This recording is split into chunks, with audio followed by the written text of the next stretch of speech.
During the reign of King Herod of Judah, there lived a priest named Zechariah.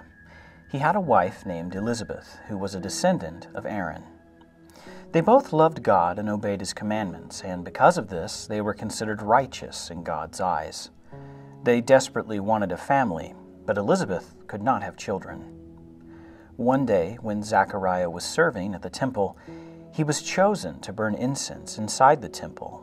And while he was there, a great angel of the Lord suddenly appeared to him.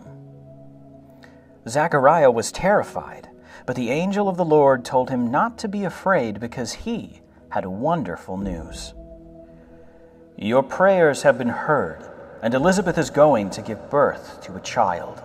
She will have a son, and you are to name him John."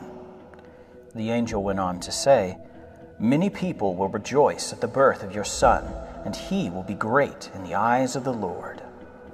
Zechariah wanted to believe what the angel said, but he and his wife were now very old, way beyond the age when married couples start a family. So Zechariah asked the angel, "How can I know this will really happen?" The angel replied, "I am Gabriel, and I stand before God Himself. The Lord sent me to give you this good news." The angel then told Zechariah that because he did not believe his words, he would not be able to speak until after the child was born. A little while later, Zechariah left the temple and went home, but because he couldn't speak, he was unable to tell anyone about the miraculous event that took place in the temple that day. Sometime later, just as the angel Gabriel said, Elizabeth became pregnant and gave birth to a son.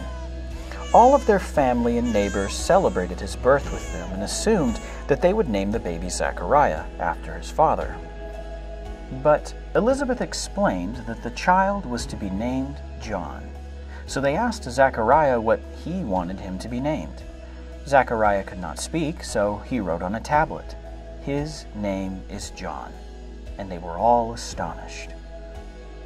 At that very moment, Zechariah was able to speak again, and he began to praise and thank God. All of this took place to fulfill God's promise that John would turn the hearts of his people to the Lord their God, and he would prepare them for the coming of the Messiah, God's only Son, Jesus.